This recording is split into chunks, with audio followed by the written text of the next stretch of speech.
All right. Do we have sound now? Sorry about that. Someone give me a thumbs up. Let me know if the sound, I've got it coming through on here. Looks to be okay.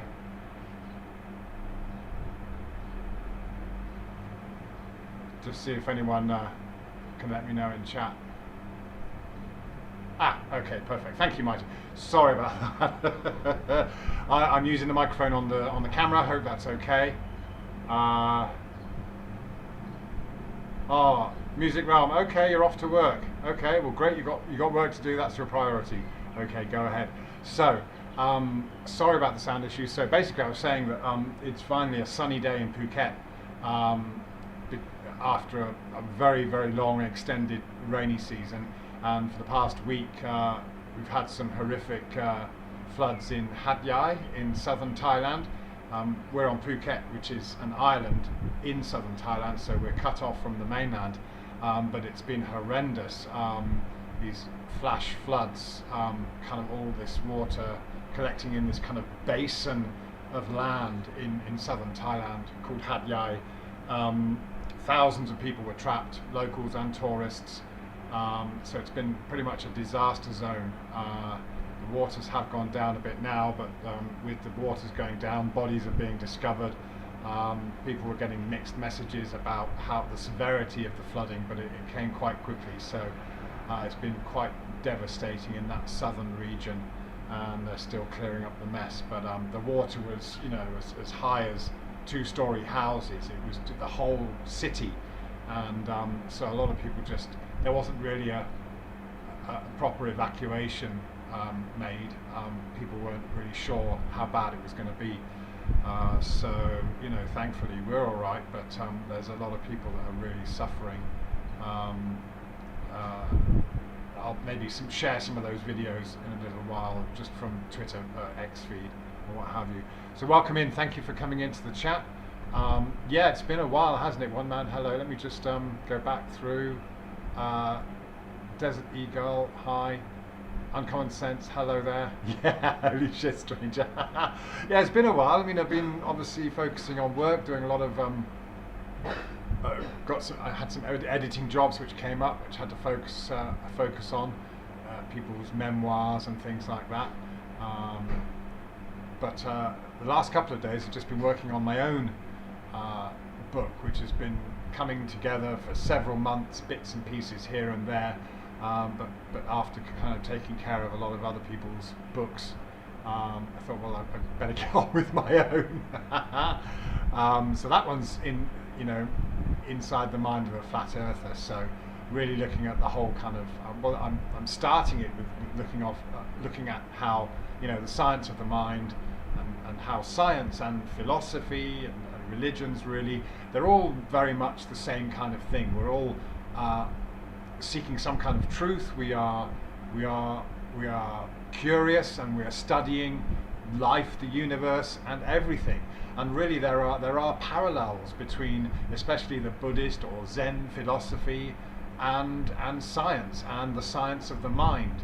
They're all explorations of the outer world as well as the inner world, right? So, and I think, to me personally, conveying that message, or that understanding, not really a message, but an understanding, that when you are truth-seeking and you are a so-called conspiracy theorist, then you are, it's a science. You're looking at the science of the mind, and the science that we've accepted as conventional science, and so the book is really a combination of that, really, that inner and outer world, and how we kind of convert objective reality into we internalize that through our mind into a subjective reality. But of course, what you have then is this link, this attachment to identity and ego. So any kind of truth seeking, any kind of search and it is a science. Science is the exploration of our world, right? That's basically what we're doing. It's not exclusively the realm of men and women in white coats in a laboratory looking down a microscope, or astronomers and cosmologists looking up into the sky, or mathematicians describing exotic physics which we don't really understand. So I thought really I'd share some of what I've written, just a part of it, in relation to what would you call it, psychiatry, psychological studies of how the mind works, and that really does turn in dovetail with philosophy, basically. So they're really one and the same. So I think, to me, it's fascinating, not just the outside world, but how we interpret the outside world in our inner world. And of course, whether that's being filtered by our identity, our ego, and of course, science is supposed to be ego-less. It's supposed to be free of any presuppositions. So of course, this is the problem we get when we're talking about flat Earth, is we're faced with a load of presuppositions and assumptions about, well, first of all, what flat earthers believe, and belief is not really the right word to use, is it? And then the presupposed globe. Everyone starts with this globe. I was just looking. What was I looking at this morning? Something I can't remember. Oh, that's right. A book. Someone was asking for book recommendations, and of course, for young kids, for babies, basically. And one of the books that someone recommended was My First Dinosaur, something like that. So, when you think about it, these images, these ideas, dinosaurs, the globe, the solar system, they really are imprinted on our minds from such a young, early age. And what I wanted to look at here was these studies of the stages that we go through as we develop our sense of self and our sense of identity. And then of course you have to get to the stage where you then try to abandon that identity, or at least understand where your identity has come from. So let me just, before I do that, let me just have a look at the chat. It's whirring away there, and I apologize for my glasses. I sat on them or rolled over on them, so they're now bust. Music Realm, okay, hopefully you can come back later. Jack Streaming, hello there. Mighty Atom, One Man and His Detector, hello. Yes, I'm well, thank you very much indeed. Feeling good, being able to finally get around to doing my own thing here. What's that, Mighty Atom? One Man? Golf courses closes for winter here in Denmark. Okay. Mighty Atom, still trying to get my head around the sun and moon. We know the moon becomes brighter in the absence of the sun, yet they say it illuminates the moon. Yeah, well, of course, it's when they're on the same plane and they are, you could consider the moon concave. I personally gave up trying to ascertain what the moon is, apart from having that realization that it was something we really couldn't tell. And I suppose that's also part of this whole awakening, growing, development, mental self-development is getting to that point where you're not trying to explain things. You accept that there are things we don't know. That's really what it comes down to, isn't it? Like all the great philosophers say, you really have to realize and accept that we know nothing. We can all pretend to know this, that, and the other, and we can all repeat the stories we were told. Yeah. But a lot of the time it's all very subconscious, isn't it? Yeah. So I know that the moon does produce cold light. I've tested it myself. So it obviously has a function, just like the sun has a definite purpose and a function.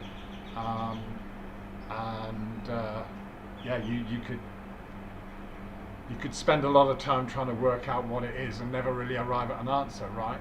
Okay. Of course, anyone telling you they know is not really being intellectually honest, because all they know is the stories, right? Nimble horse, hello there. The majority of men are not capable of thinking but only of believing, and are not accessible to reason but only to authority. Arthur Schopenhauer. That's really nicely put. Thank you for that one, Nimble Horse. I am collecting various quotes for the book here, because obviously a lot of philosophers have said some very poignant things which are very true. And that's so true, isn't it? Yeah, that authority thing. So, I mean, in the book, I'm also talking about the Ash experiments, the Stanford prison experiment. There's another one I can't remember the name of right now. But basically, these studies of how, yeah, exactly what you say, people will follow, and it's usually more than 60% of people will follow orders. To the point where they are knowingly harming someone else, yeah, and we see that everywhere. I think what's also important is to see these things happening everywhere. If you've woken up, right, you've it's not just one thing. It's many things that you observed in your life, where you saw people that you thought were authority figures, people you trusted, mentors. We have that kind of halo effect where we put them on a pedestal, but then the more that's why familiarity breeds contempt, is because the more we know about them and the more we see them as just ordinary people, nothing special. And again, that's a comment, isn't it, that you hear often as a flat earther. It's like, oh, you think you're special, you think you've got inside knowledge, and it's like, no, it's the opposite. It's actually the opposite. We actually realize that no one is special, whether it's Einstein, Newton, or Galileo, or Kepler, Brian Cox. No one's special. But I must admit, I mean, I was listening to Brian. It's good to listen to someone like Brian Cox, for example, who he does have an awe and a wonder for the universe. This is what drives cosmologists and theoretical physicists. They have the same wonder and awe at the magnificence of all of this thing. But what happens is, rather than saying, oh well, it could be like this, and it could be like this, or it could be like that, they reach this kind of conclusion, and it becomes a very fixed point of view. So, for example, someone like Brian Cox, although he's probably a nice, kind, gentle person, and he has this awe for the universe, and he wants to explore, and he's curious, just like all of us. But he's arrived at this mental mindset, this where it's the narrative. It's a materialistic narrative where the universe somehow came into being by accident, and the material world arrived first, and then intelligence evolved as creatures, and people eventually evolved to this point. And so there's also, in his mind, he doesn't see that the energy that we have as a spirit or a living being, or the energy from a plant or something, will continue after that physical death. That's, for him, although it's all wonderful and everything, it ends there. Whereas, of course, the other way you can think of it is completely the opposite, where you had some kind of consciousness, some kind of intelligence, some kind of God, if you like, that created the universe, put the universe into existence, or the universe is consciousness, it is intelligence, and it's manifesting the material world through its intelligence. Nothing that we have, cars, houses, all these things that us humans have constructed, started. They didn't just magically appear, did they? They came from an idea. They came from something intangible, some kind of energy, some kind of flow, consciousness that came through us, if you like, and we were able to make that happen physically. Yeah, so we have a real world where we can't create birth, we can't create life in a conscious way that we our bodies end up creating life, and we kind of know the mechanics, but we still don't understand that essence of that energy, and where it really comes from, and how it really manifests and grows into another human being or another plant or tree or whatever. Yeah, we are still clueless in that respect. So to me, all of this is about just accepting that these are all possibilities, and we don't know. We can't say, oh, I'm sure it's like this, or I'm sure it's like that, and we also accept our own ignorance, yeah, because of the limits of what we can know. So, when I listen to someone like Brian Cox, you can appreciate his appreciation of life, the universe, and everything, but you don't have to agree with his conclusion. And of course, what happens is, when we're talking about identity, ego, although Mr. Cox might be a nice guy, he still has that barrier, that egotistical barrier, where if you mention flat Earth, you're just an idiot, you don't understand science, you're ignorant. And again, that's the problem. People who say that are ignorant of where the truth seeker, or the flat earther, or the spiritual soul seeker is coming from, right? Yeah, that's the difference, really. And so there is an egotistical identity attachment to that belief, yeah. Whereas really, you can just give up your beliefs and accept this idea, that idea, and then you're free. That's when you're really free, right? Yeah. But of course, one of the main contributing factors to flat Earth being a thing online is because so many people are vehemently opposed to it. But just like certain issues that we see, whether it's political or social, the people that are arguing against this philosophy or science can't actually come up with anything solid. Yeah. So let me just get back to the chat in a minute, and we'll go down there. Jack's dreaming bloody dinosaurs. A lot of children's TV is dinos. Kiki and Lou is great, but dinosaurs, right? Yeah. Hi, Jax. Oh, your granddaughter's there. Okay, cool. Okay. So, not happy about you being unhappy about dinosaurs, huh? Oh, well, thank you, Mighty Atom. That's very nice. Oh, I'm just...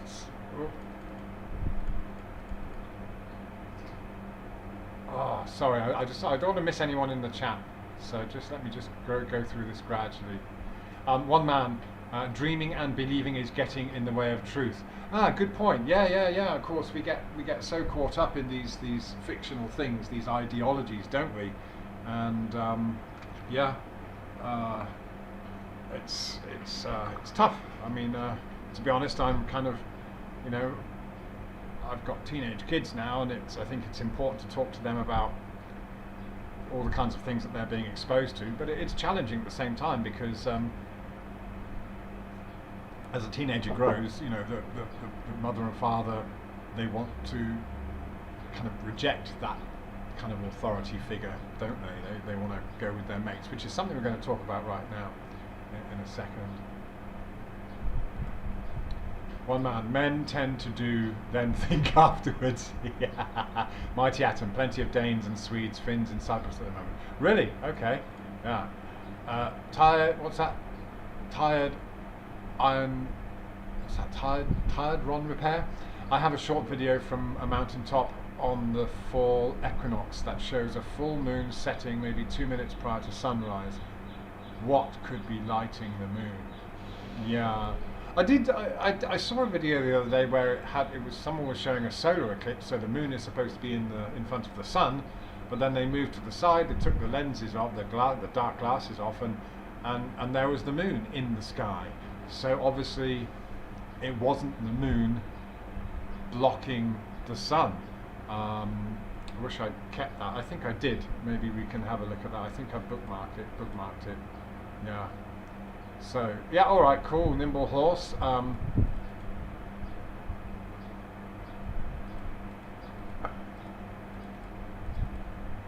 What's that? One man can't listen to Cox. He's too creepy. Yeah, I kind of tortured myself listening to him because it's important to know at the same time. Know thine enemy, as it were. But again, I don't want to. I don't want to see. It's like, can't we all just get along? I know that's impossible, but you can at least try to be on the side of reasoning rather than being. I'm not talking about you specifically. I totally understand where you're coming from. It's challenging, but I hope that somehow all of this can build bridges of understanding between certain people. At least open people's hearts and minds, basically. Yeah. Good point.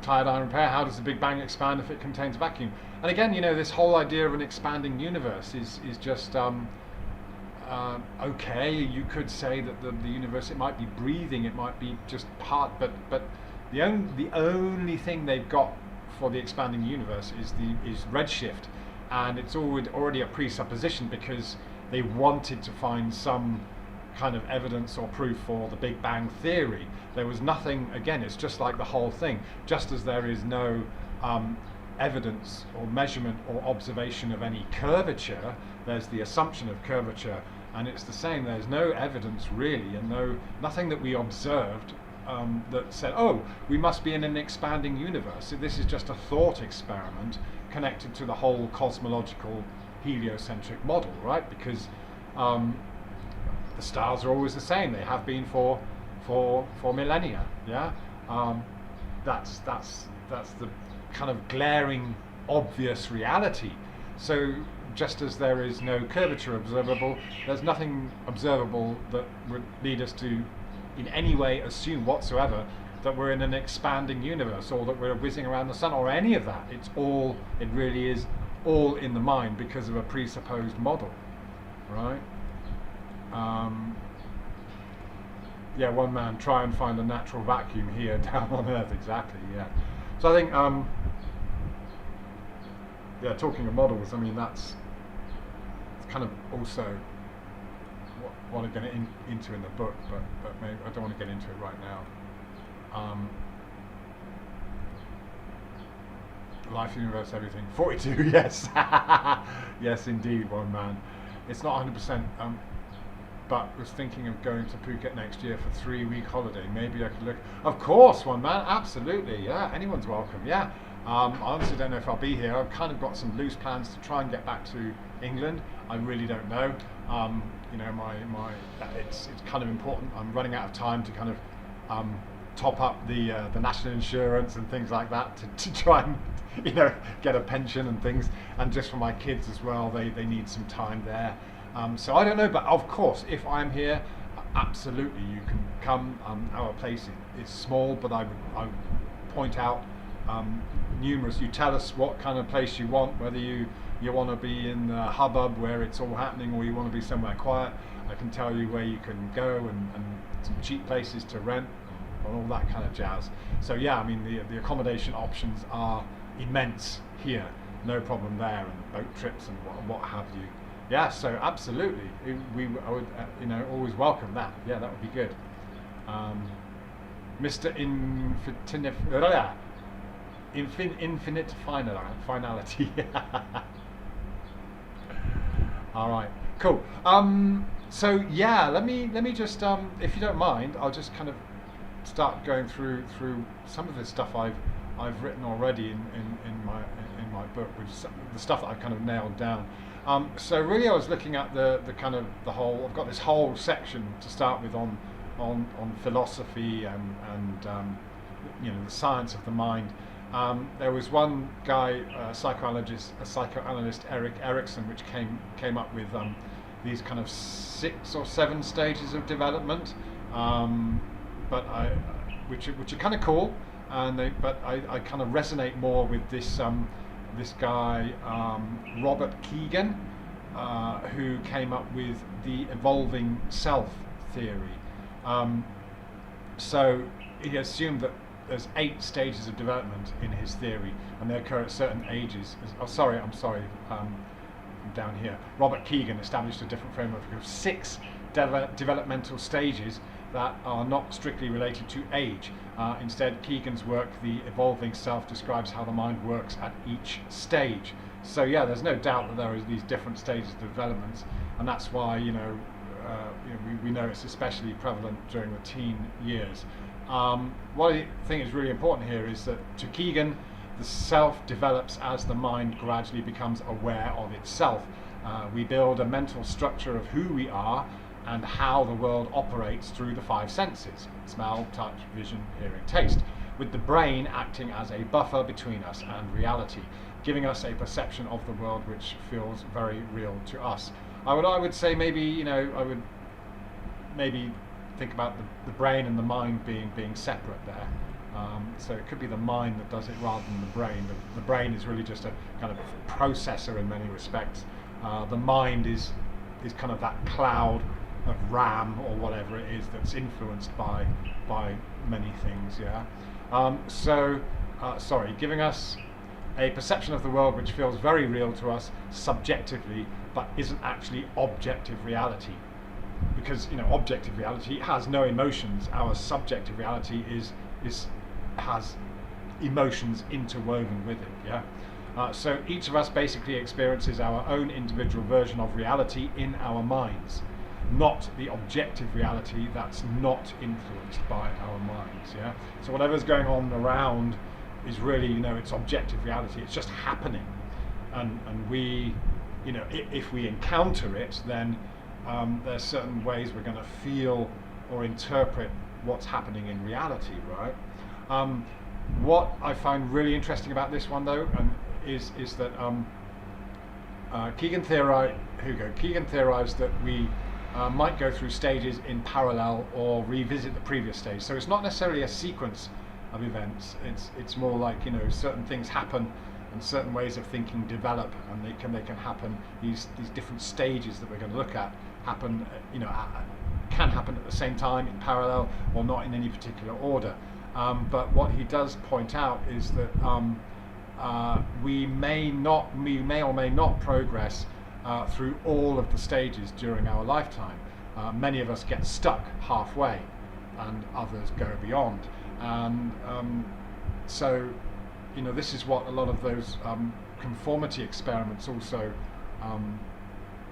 expose, is that people do get stuck at this particular stage, which we'll have a look at.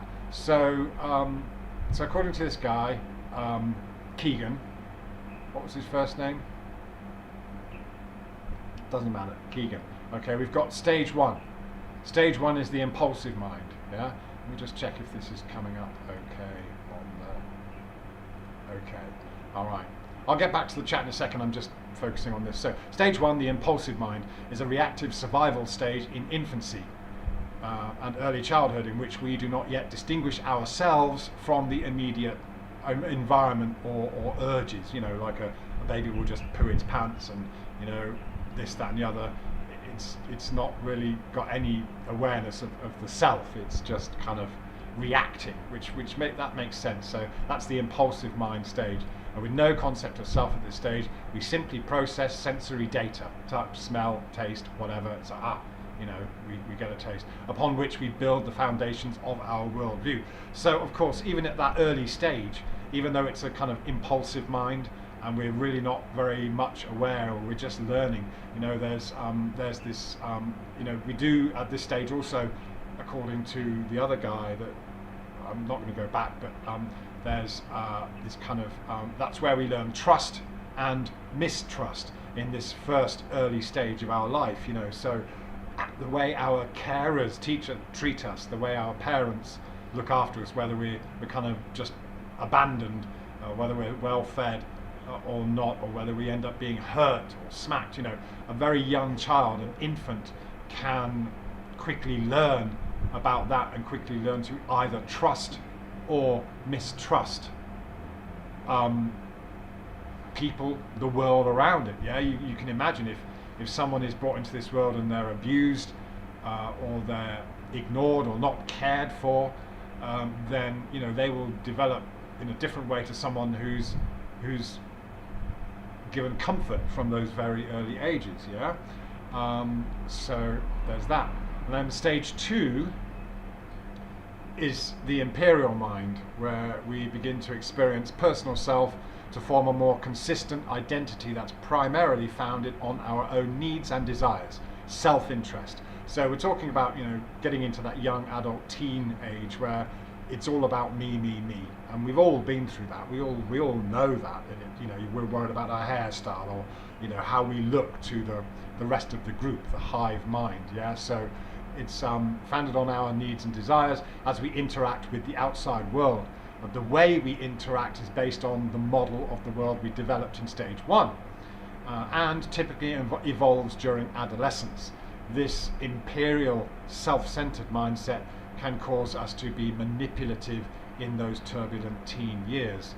Again, I'm sure we've all experienced it, where you've lied, you've tried to cover things up because or you just wanted to get something for yourself, so you twisted someone around your little finger, made someone feel sorry for you, or something like that, and then you kind of grow out of that and become a bit more responsible, hopefully, and then we get to stage 3, which is the socialized mind.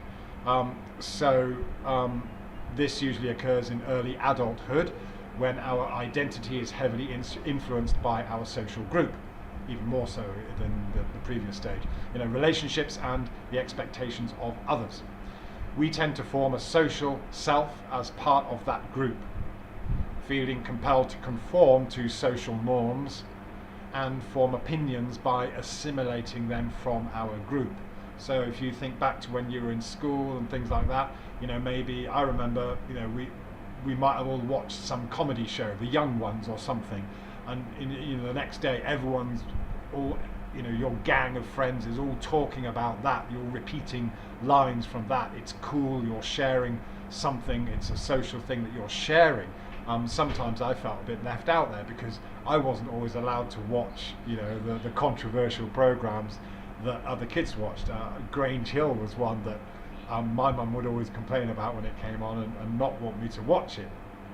But I found it so enthralling, that thing. It was that show. Same with things like The Young Ones. It was kind of. But so yeah, you can quickly feel that you're not part of the group if all your mates are talking about something and you're not in the know there. It can feel bad.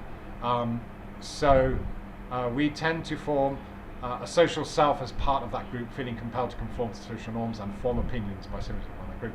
That would answer why teens are often overly concerned about what the rest of the group thinks, and how they can be easily influenced by what's hip and cool in their age group. I'll just go on here. Just take a sip.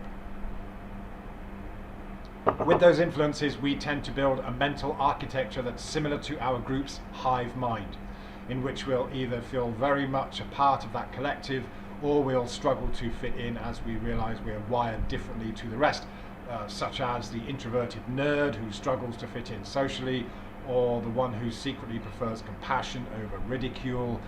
Maybe you'd actually prefer reading a book than joining in, beating someone up in the locker room or something like that, And then Keegan says that most people get stuck around stage 3, this stage that we've just talked about. Yeah, the world they see through their eyes and internalize becomes fixed as the real world, the way things are, and that will never change. So this is the really poignant thing. And again, this is reflected in philosophy, whether it's Buddhism, Zen, and things like that.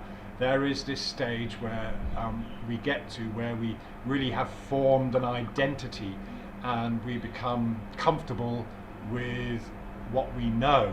And you only really go beyond that stage if you really feel compelled to get out of your comfort zone. experience or try and learn something that is unfamiliar with what we know. Yeah.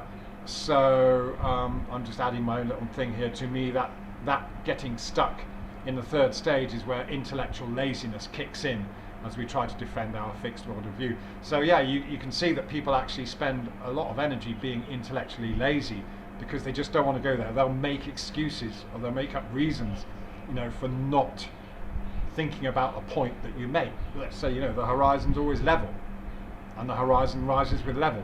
And, rather than someone accepting that and kind of, just going along with it and then changing their thinking, you have this immediate barrier of intellectual laziness. No, I'm not going to go there. I'm going to refuse to acknowledge it. I'm going to diss you. I'm going to tell you that you're stupid, blah, blah, blah, and just make shit up, yeah, just to defend that position because they are obviously, and again, this isn't about intelligence. Intellectual laziness has nothing to do with intelligence or being smart. The problem is that people will use their intelligence and smartness to come up with myriad excuses and reasons to implement intellectual laziness. It's incredible because it's emotional. This is about emotion. It's about identity. Yeah. And again, this really is the crux of the issue, I feel. And so whether it's flat Earth or anything, a religion or other conspiracy theories, all of this is to do with confronting that sense of identity and embracing the discomfort that comes with it. Yeah? Right. Let me. So I'll just carry on briefly. I'll come back to the chat. If we develop past that third stage into stage 4, self-authoring mind, we become less dependent on the approval of the hive mind and create our own internal belief systems and values. If we reach this stage, we can make decisions based on our own principles because we understand that what others believe may or may not be true. Yeah, so that's again, this is a stage that some people don't get to. They become bigoted, they become narrow-minded, blinkered, tunnel vision.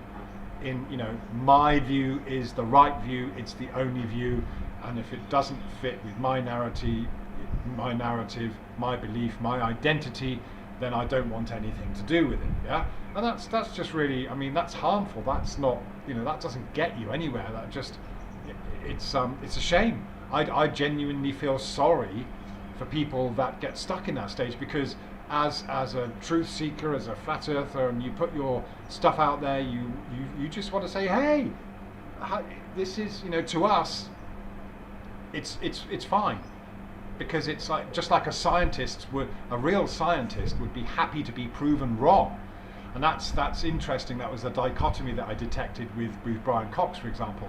He actually said that, and it's true. If you're a real scientist, you become excited if you're proven wrong because it means you're learning something. You're making progress. Yeah, you had an idea, you tested it, didn't work. Well, okay, that's good, because now we know that path doesn't work, and we can go towards something that might be more truthful. So the thing is, the dichotomy in a mind like Brian Cox is that there we are saying, okay, if a scientist can be proven wrong, he's happy about it. But then again, this wall of intellectual laziness comes up because they don't want to learn, they don't want to let go, they don't want to consider it any other way than the idea that they have formulated and associated their identity and their ego with. Yeah. So it all ties in. Yeah. So stage 5 is the self-transforming mind, and again, this ties in with Buddhism philosophy. Is considered the highest level of development, which many never reach in their lifetime. At this stage, we are able to reflect on our own belief systems and move beyond a single self-authored perspective. So the self-authored perspective was before, where we've formed our own beliefs, but then actually what you want to do is get away from those beliefs. It's okay, your beliefs are not dependent on what everyone else thinks, but they are still beliefs formed because of your mind and your identity. So then we go to stage 5, where we try to then abandon those beliefs, yeah? So at this stage we are able to reflect on our own belief system and move beyond a single self-authored perspective. We see that multiple complex systems can exist at once, realizing that our identity is merely a perception which we've constructed and worn like a mask to play a role on the world stage. We understand and accept that our views and values can and should change if and when we experience or discover things which challenge our existing outlook. Yeah? So, I don't know. That resonates with me. It might not with you, but oh, goodness me, David, thank you very much. I just come back to the chat. Thank you very much for your £5 donation there. Nick, great to hear you live, mate. Yes, thank you. It's lovely to be live. Thank you very much. Let me just go through the chat and see what I've missed while I've been blabbing away.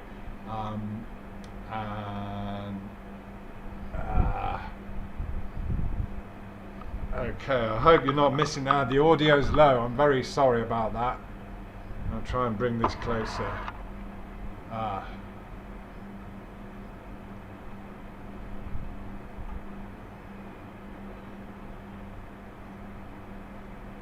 Sorry, let me just go back through the chat. Okay, right, we've got what we've got here. Yeah, an FE meet. Yeah, go for it, guys. Do it.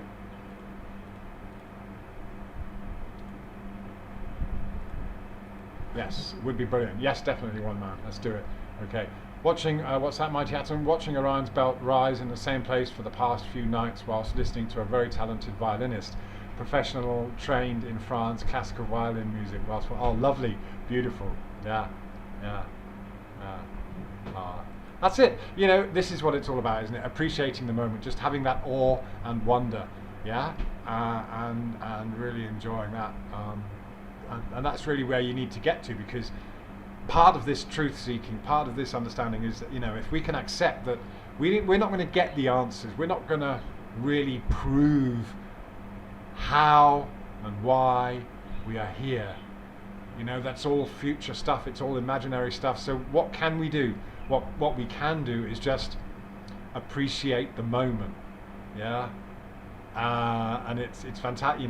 That's what happens when you're a kid, and that's why childhood is so memorable and fun, because you were just in the moment, yeah. Whether you're putting your bicycle over a ramp, or falling in the brambles, or climbing up trees, meeting girls or boys or whatever,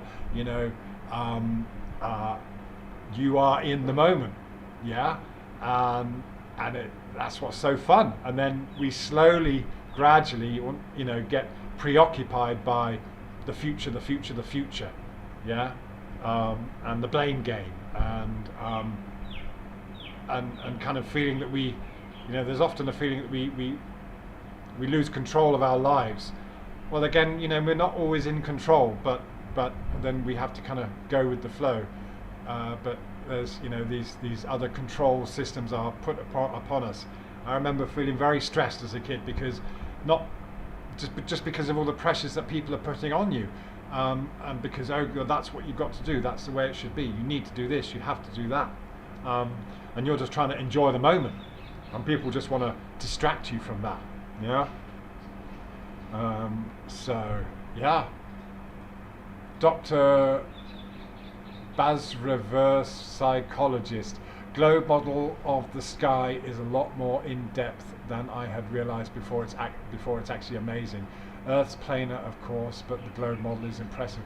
Oh yeah, yes, because again, if they've counted all the stars, there's 4 billion or so stars or whatever. Yes, again, a lot of what we know is because people have dedicated their lives to making these observations.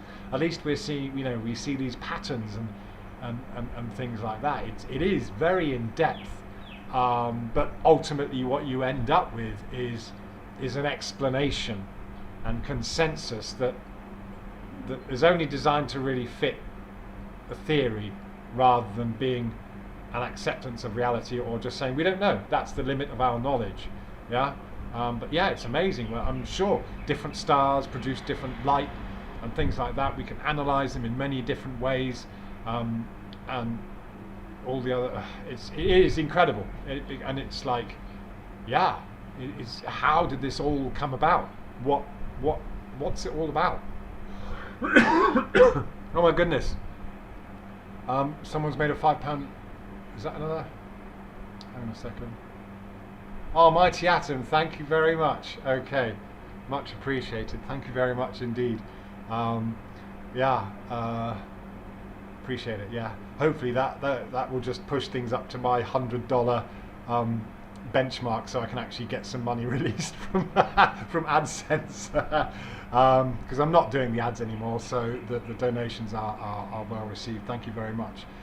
And what I will do is I'll keep a track of who's helped out here, and people, Patreon. I've been very quiet on Patreon, and some people have dropped off, I know. But once this book is done, then those who have been supportive will obviously get free digital copies at least. I'm looking into whether I can actually. I do know some publishers here in Phuket that have helped me in the past with printing books for people and things like that. So and I've been involved with various books, and I know they make very high quality books. So I'm gonna maybe, once everything's done, I'm gonna maybe contact those guys and see what they can do. And they're pricey, but I know they produce good quality.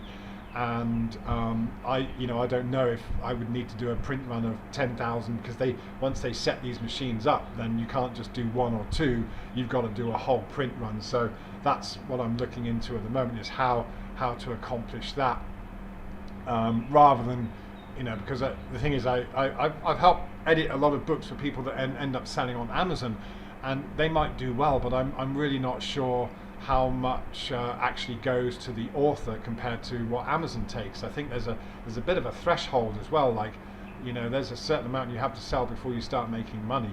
And again, this isn't about making money. It's about having something that people can pick up and pass on, and that's easy to read and is pragmatic, and hopefully even someone that is a heliocentric buff can pick up and at least find some reasoning in there, that they feel because I'm not, it's not just that we all know. There's all stuff we can say. There's no point in repeating all the stuff that we all know as truth seekers, as flat earthers. What's important is creating that kind of doorway that into the mind of a flat earther. That's why it keeps coming back to that title, yeah, because I think it's just it's not about converting people. It's not about pushing a model or any belief. It's about abandoning beliefs and really just opening the door to all possibilities. Yeah. Oh, thank you, Glenn Salch. I hope you make a heap of my load of money. Well, yeah, it would be nice. I mean, we'll see. So let's just go back. Sorry, I'm going back up to the chats. Hope the audio is okay now, by the way. Mr. Cheswick, are you in there? Thank you for coming in. What is life, bro? Says Earth is not flat, it's level and has orientation up and down. To have orientation, you require a force. Where is that force coming from? Okay, fine, you can call it level. We all know what flat means. We all know that it doesn't mean it means a plane with mountains and valleys and troughs and what have you. We know that, yeah. You don't have to state the obvious there. But the force, I don't know where it's coming. But again, where does any of this come from in the first place? Nobody can answer those fundamental questions about how and where this all originated in the first place. So I'm not going to stand here and make assumptions just based on basic physics,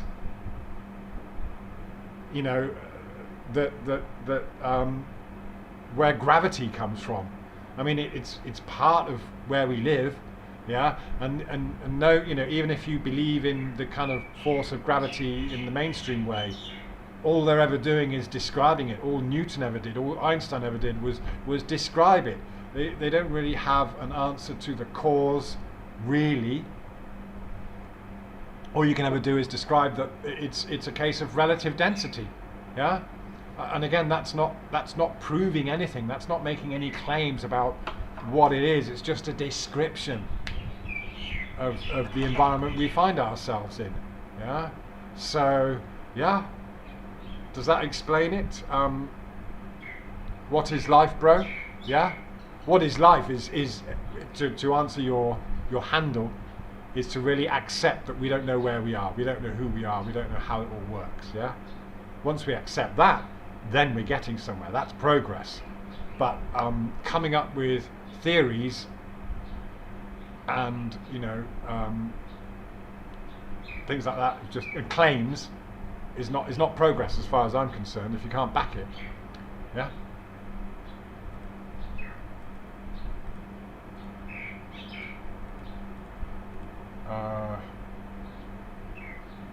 Mr. Infinite Finality, Logical Observations posted some great stuff recently. Okay, gosh, I hope I'm subscribed to you, Logical. I'm pretty sure I am. Yeah. Mighty Atom, very lonely being a flat earther. It is, but yes and no. I mean, that was what was wonderful about maybe around 2015, 2016, 17, is that at least we had this coming together, even if it was online, of an acknowledgement that, hey, there's a lot of people out there that feel like you do, yeah, and people feel lost in this world and awake for all kinds of reasons, yeah. And it's funny, you don't have to be that much awake. You just have to be not woke. And you're already kind of lonely. You're already an outcast, right? So, hey, don't worry about it. We're all in this together, mate. Yeah? Don't worry about it. It's all good. Yeah? But again, loneliness in a way is kind of beneficial, isn't it? Because if you are alone with your thoughts, it's a very frightening thing. And if you go through that process of having to deal with them, then you come out better at the other end. If for example you were locked up in solitary confinement for a year, it might be good for you, yeah.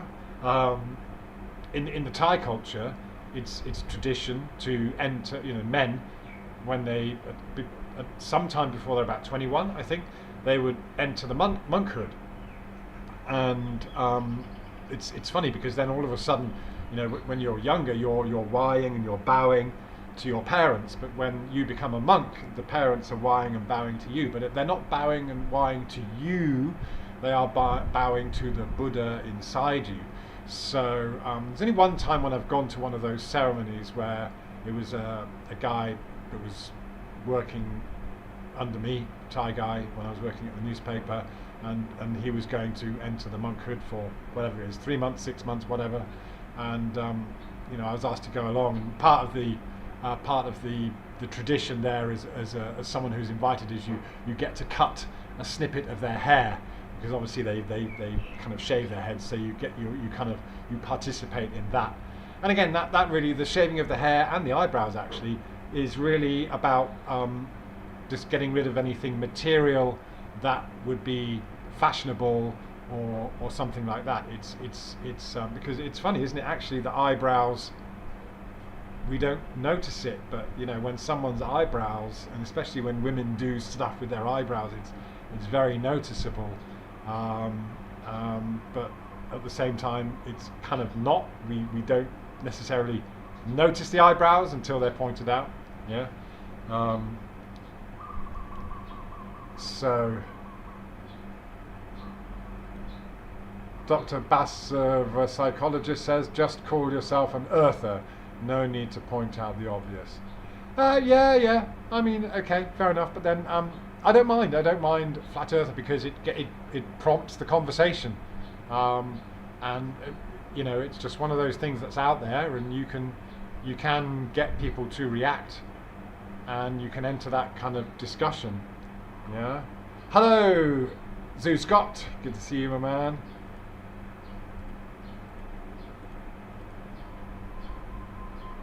What's that? Azono the Most High. Globers walk all over FE. Oh, really? By doing what? By just assuming stuff, saying stuff, making accusations? Yeah? What do they do? What do you mean they walk all over FE? Explain yourself. I'm going to be a solipsist. Okay. Ah, Prof. Phil Bell. Yes, I would be very happy to be proven wrong. Yeah. Well, Professor Bill Bell, just accept that horizons are your eye level. They're an optical phenomenon, not a physical one. There you go. Your observations will prove you wrong.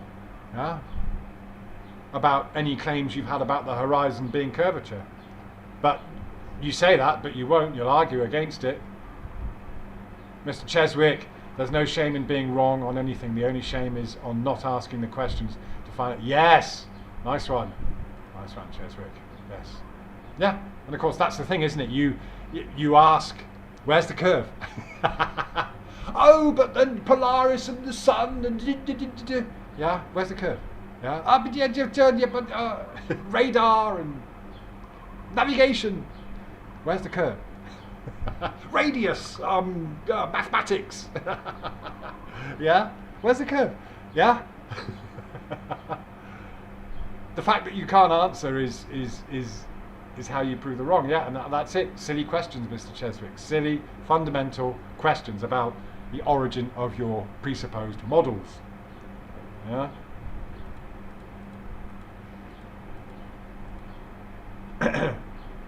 Dr. Basra, whatever that is, psychologist. Well, Professor, if you think you can actually measure a downward acceleration, you're wrong about that. Okay. Gensouch, yes, hi. One man. Every answer only needs to another question. It can't be stopped. Yes, exactly, one man. As I know, the Most High, grace and peace are real, and be it with you. Well, thank you there. Okay.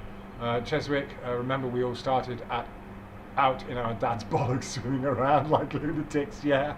And it was a mad race to the egg. Yeah. There's no stupid questions, only stupid teachers. That's kind of one realization you have as well, isn't it? When you're growing up, when you're developing, you realise that, well, the teachers didn't necessarily know everything. And then you go into hospital or something and they're serving you shit processed food, and it's like, well, these guys are supposed to know about health and wellness, but obviously not. Yeah. Contradictions abound.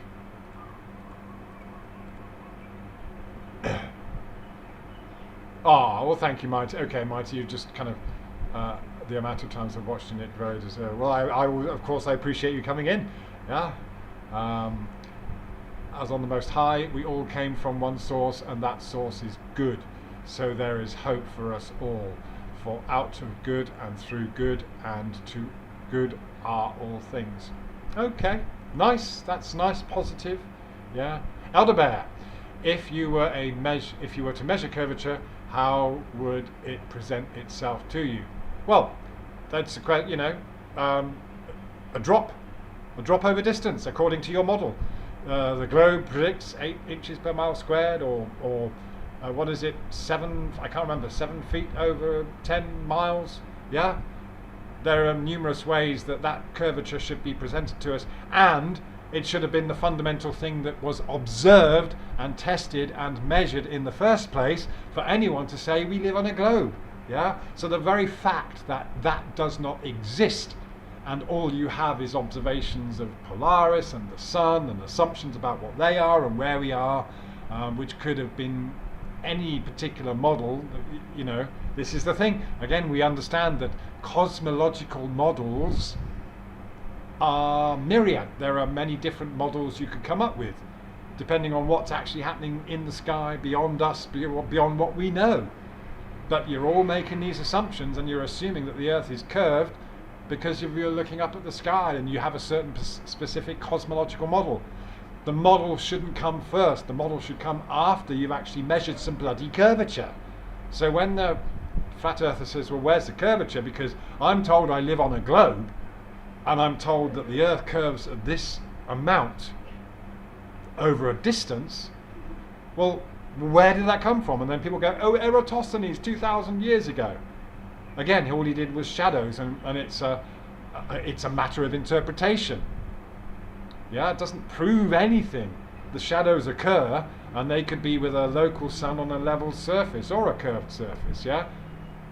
So where do you go from there to define and decide which one is true? No one went beyond that. They just assumed it was all for the globe model, yeah? That is the point, Elder Bear, yeah? Dean, hello. Good to see you. Oh, thank you, Mighty Atom. Oh, that's so nice. It's a labour of love, you know, and it's just like, yeah, of course, we've all kind of gathered information and insight from other people. So I am enjoying putting this together and sharing it. So, you know, it's just nice to be appreciated. That Jack's dreaming. Hello there. Elder Bear. Phuket, curvature is a measurement of elevation change. We do measure. See, Elder Bear, you've just come up with a contradiction. If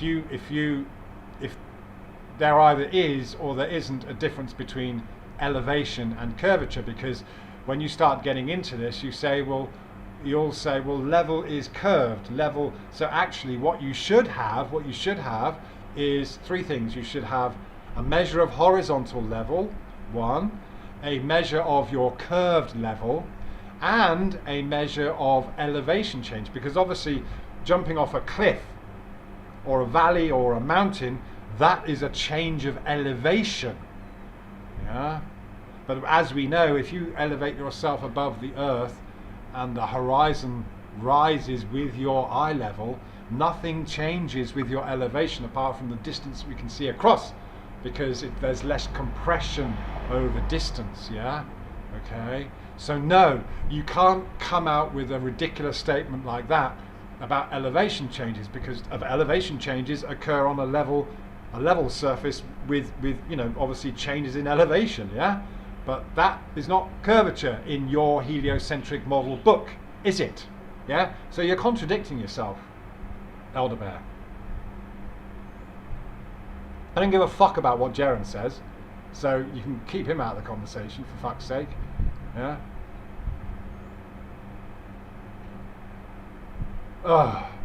There you go. See, Professor Phil Bell, you are demonstrating intellectual laziness, because you say to Glenn Selch, no eyeballing needed.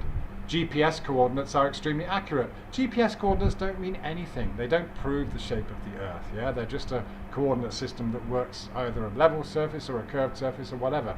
Doesn't prove anything. You see, so you're going back. You're presupposing your model. You're presupposing curvature without coming back to that fundamental measurement of it. Yeah. Okay. All right. So this is it. You see, Professor Bill, you are stuck in stage 3. You are stuck in this identity and idea with all these things that kind of prop it up, but actually don't mean a bloody thing. They don't come from a measurement of curvature in the first place. Yeah. That's what you see. You have to detach from all these explanations, all these ideas and fillers that go on this globe model to just come back down to Earth and measure the curvature. Yeah? And if you can't measure it, all any of us want or would demand is you say, okay, cool, I don't have a measurement of it, so I'm not going to push my narrative. I'm not going to call you stupid. I'm not going to call you this, that, and the other. I'm not going to make claims that I can't back. Yeah? Use a bit of intellectual honesty rather than intellectual laziness.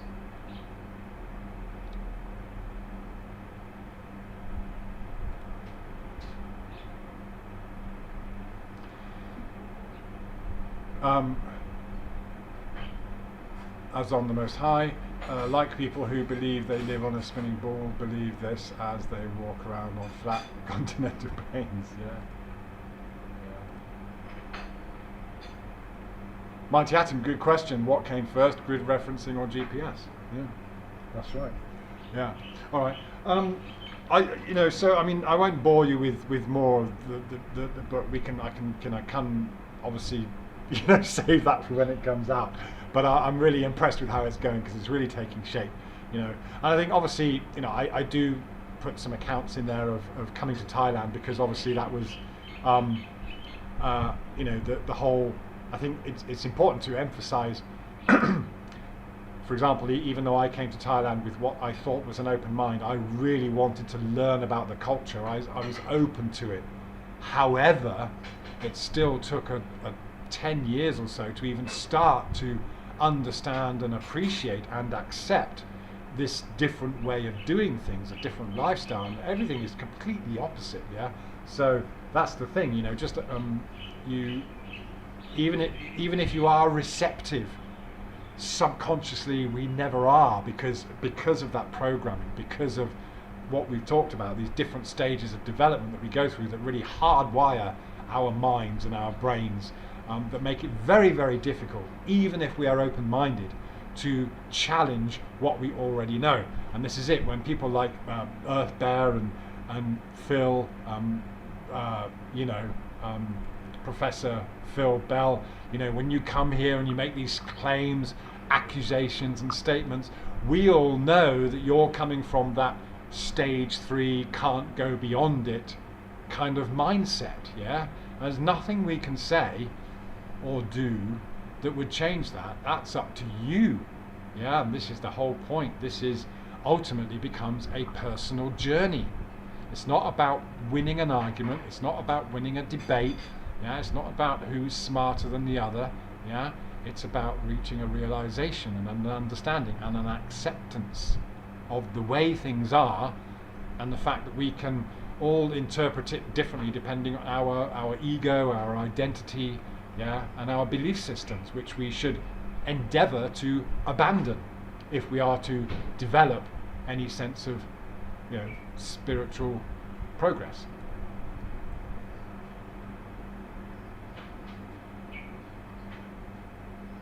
Well, Elder Bear, you say Phuket 8 inches per mile squared is an elevation change, is it not? Well, it should be, but what is it?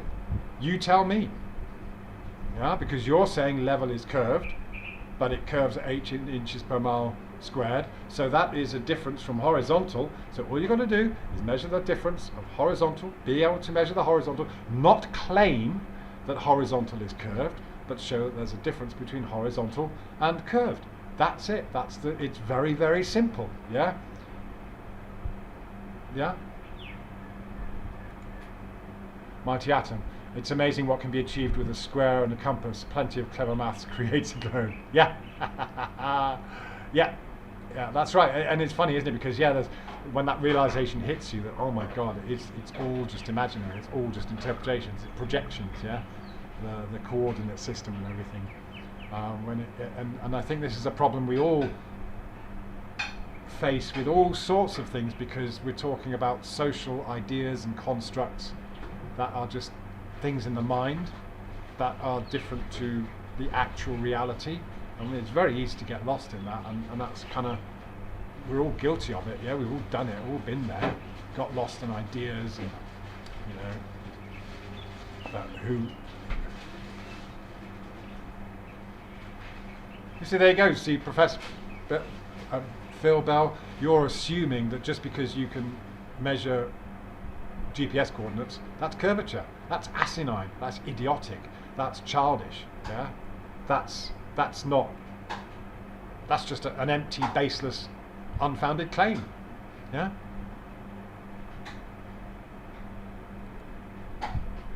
Well, again, Elder Bear, how do you discern between curvature and elevation change? I've just told you. It's very simple. And if you don't know, and if you can't tell me, then you can't tell me you live on a globe with any proof. Yeah.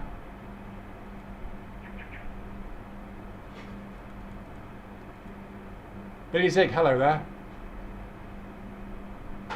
Professor Bell, nobody denies that you can get a GPS coordinate and it's very accurate. No denying that. I use it myself. Google Maps use it. Triangulation. There is no denying that you can get from A to B with the coordinate system, okay? It works, no problem. But it works on a level plane and it's projected as a globe. But actually, really, it's projected as a level plane, it's projected as a grid system anyway. Yeah? You're just making this leap of faith that having a coordinate, a certain place that you can pinpoint on a map, means it's curved. Maps and coordinate systems do not prove the shape of the land. Yeah? And again, you could be up a mountain on one side, and you could be, down here, and they're different map coordinates, but none of those will tell you about the difference in elevation, will they? And that, that between A and B, one's higher than the other. Okay, they're different GPS coordinates, but it doesn't tell you their relationship in size, in elevation, or any assumed curvature. Yeah, that's a whole other thing. Yeah. All right, it's really bloody simple. We shouldn't have to be repeatedly explaining this to you. Yeah. So don't tell me I'm wrong. You're wrong to assume that GPS proves anything about the physical shape and dimensions of the entire Earth. Yeah. Dr. Bazever, whatever that is, psychologist, are we to think that beneath all the haphazard hills and valleys there's a uniform curve? Yes. As on the Most High is about 8 miles, but yet they'll give you CGI images telling you exactly what the inside core of the Earth looks like. Silly. Exactly, yeah, this is another thing that's been, just like the dinosaur books and everything, that's just stuff that's been assumed and put into pictures. We can all perceive it, we can all imagine it. Yeah? So we all know the story. Yeah, that's a good point. That's on the Most High. You can't calculate the weight of Earth. You have no idea how much it weighs. Yes.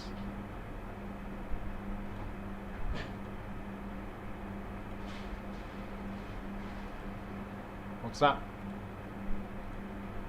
Dr. Bas... Oh gosh, my glasses. You'd think Professor would know what empirical scientific evidence... Exactly, yeah, that's all we're asking for. Empirical scientific evidence. Measurements, not calculations. Elderbear, Phuket, you said curvature is a drop in elevation, but a drop in elevation makes the Earth flat. Oh, fuck off. Yeah, you know exactly what I'm saying. Now you're just arguing. You're just protecting your belief, yeah, with asinine, idiotic arguments. I'm not going to entertain them, yeah. I was on the Most High. Professor, when I was in school, my science teacher told me to take a Q-tip and a swab and swab the inside of my cheek to take my cells and look at them under the scope. But in reality, what we are looking at is probiotics. Okay.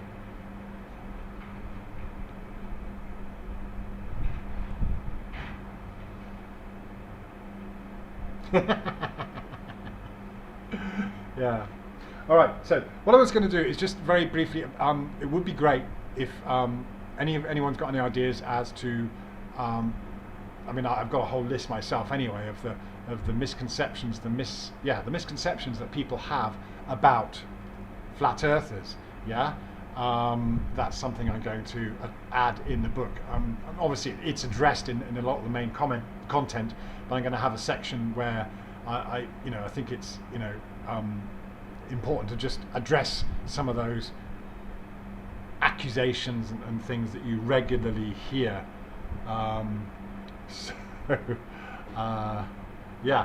If any of you have any misconceptions that you'd like to add there, I'm ready to write them down, or anything else you want to add, because Dan MC 1979, Defo had all the jabs and wants more for science. Yeah. A good point, Dr. Bazo. I wish I can't even work out what you're saying, psychologist. There's no need to prove Earth is a level plane. That's our objective reality. Absolutely, it is objective, and it's the mind. The globe is a subjective thing in our minds. Is when someone wants to claim something other than our objective reality, is when proof becomes required. Absolutely, very well said. Yes. Okay. Yeah. Professor Poppycock. Yeah. Yeah. Okay. Just gonna see. Just a second. Let me just see if I can bring up.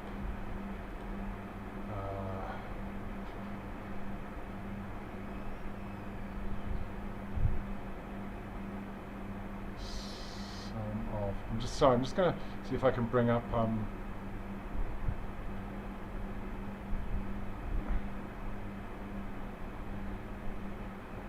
Some of the flood. Oh, here's one.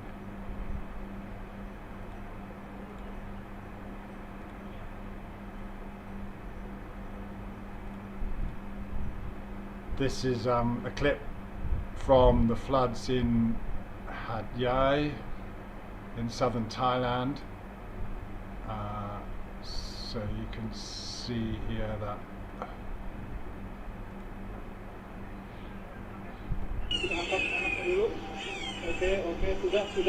cat is getting rescued there. Okay. Here is okay. I'm not sure if that was actually Hat Yai, but here is some more of Hat Yai. The water's going down now, but yeah, it's revealing a lot of bodies and stuff. Here's people were trapped on their roofs. Here is the Royal Thai Navy delivering some food packages for people. And yeah, we can see here how it's the waters went right up to people's roofs, and so they would eventually get stuck, and you've got these rescue workers that had to come along and smash down the walls at the top of the house so they could actually help get them out. Yeah, horrific stuff. Yeah, I think just. ครับปลอดภัยแล้วนะใจเย็นครับปลอดภัยแล้วใจเย็นพักก่อนไม่จมนะครับมีเซฟตี้อยู่นะหายใจเข้าลึกๆใจเย็นไม่ต้องตกใจ So they're kind of just reassuring this person they're going to try and pull them out here. Yeah, but I mean, there's people, newborns and things like that, just trying to, it's been insane. So I mean, the body count has gone up past 100.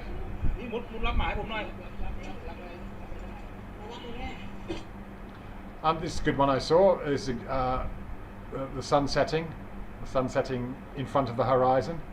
So this is it, guys. When you Professor Bells and we see things like this. We do not observe curvature, and we observe things that completely contradict the globe Earth model. We see the sun doing this in front of the horizon, the sun setting in front of the horizon. What's causing it? Yeah.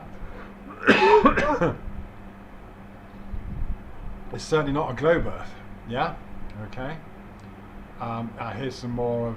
So yeah, you can see how wild the waters were. Yeah, destroying this bridge here.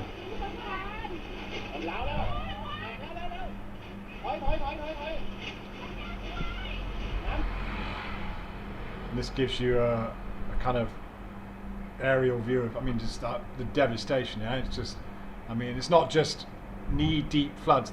We're talking, higher than the houses. Yeah, massive swaths of land.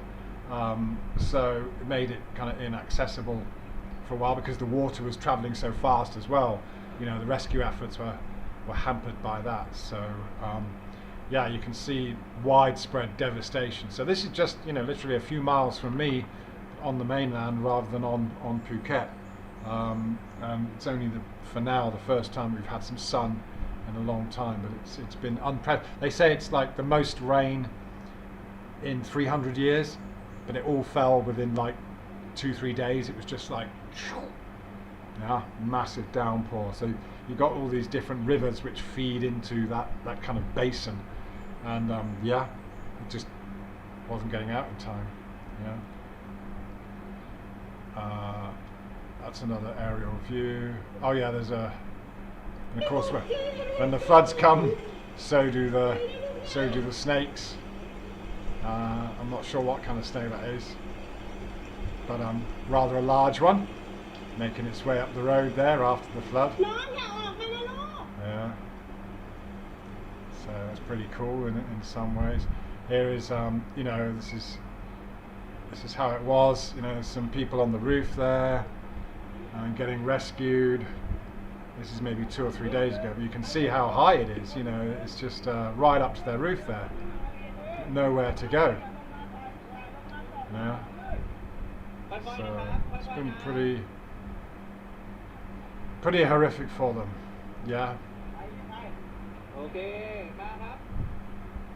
Literally going up in a boat, picking them up.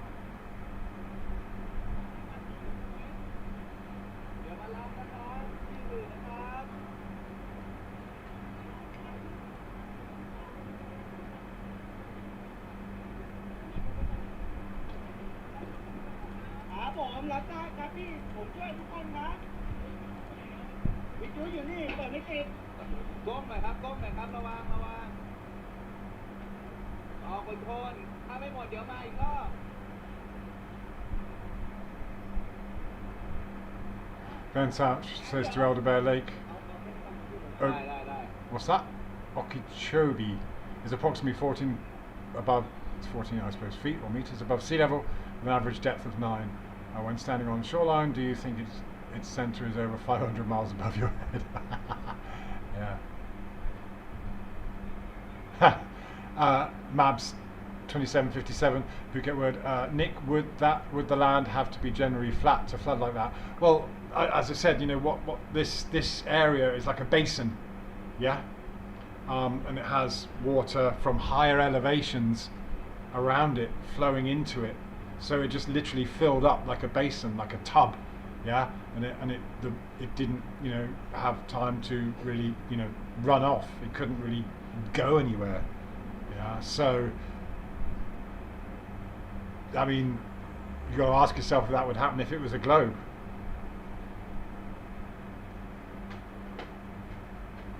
Let me just go back to that a second.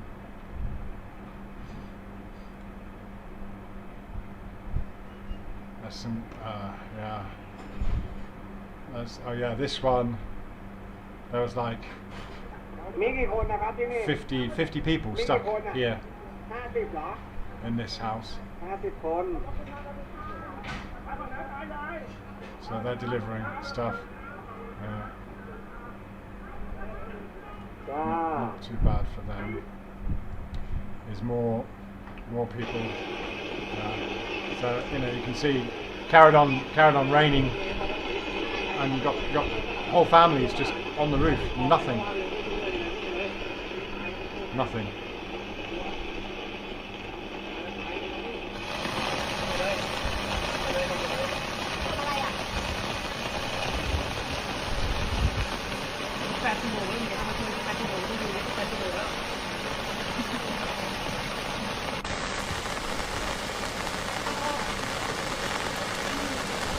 Oh really, one man? Western media is not reporting it. This is a major disaster. นิดเดียวมิดหลังคาแล้วนะคะ Yeah. So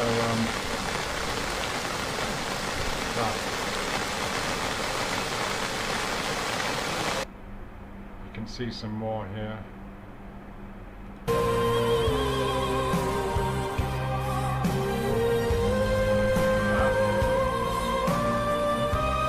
All these families trapped on roofs, yeah. And it took, you know, they were up there for like 2 or 3 days before anyone was able to go and help them, yeah. And there was a bit of a kind of, the coordination efforts were a bit sloppy, to say. Oh, this is mental, you got these guys. Got these guys. Thankfully the power was off, which is obviously good in some ways but bad in others. These guys are actually making their way across the telegraph or power cables. Yeah.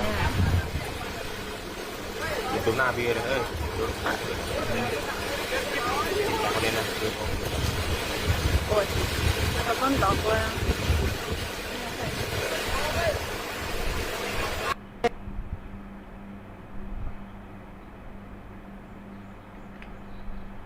Yeah, that is. I mean, that is fortunate, like you say.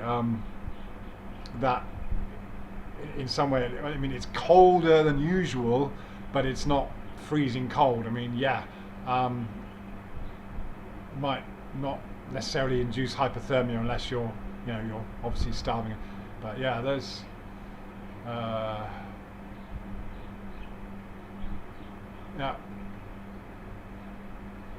that guy's the guy there is kind of, he's one of the few kind of political figures who rushed down there to help out.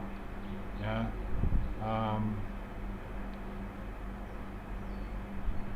And I'll show you a bit more. Yeah, I mean, it's just. You can see people are just trying to. There's a guy there, and they're standing there. There's someone down there. Literally, they can't. Nowhere to go. They can't. Yeah.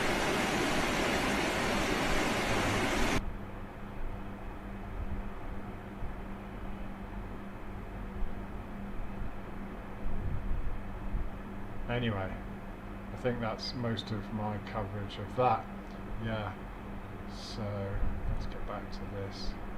Yeah. All right. Yeah. So,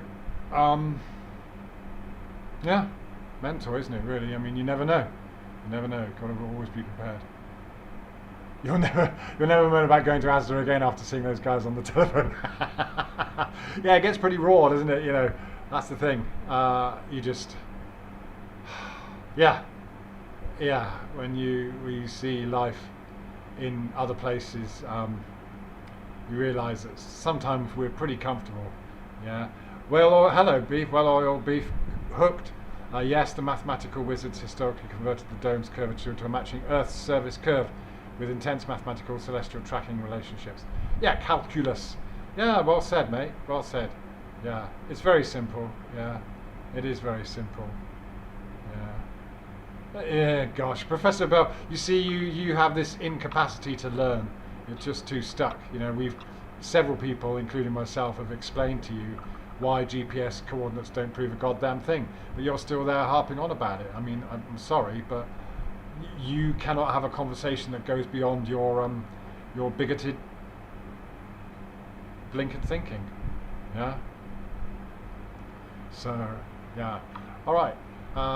So hey, I'm going to give it a rest now. I appreciate it. Unless anyone's got any other kind of suggestions or anything they want to mention, thank you to those of you who've chipped in. Thank you, David, and Mighty Atom, yeah, for your contributions there. Much appreciated. And yeah, it's just encouraging. It's just nice to share this, and we'll carry on getting this information out there. And yeah, apologies for being offline for a while, but just been taking care of business, which you got to do. And yeah, hopefully we'll do a few more of these in the near future, and we can keep spreading the good word, as it were. All right. So, unless there's anything else, just to finish off with. Yeah, thank you, Mr. Cheswick. Likewise, Mighty Atom. Thank you. Yeah. All right. I will say over and out for now then. And yeah, hurry back. I will do. Okay. You all take care. Thank you very much. We'll speak soon. Cheers.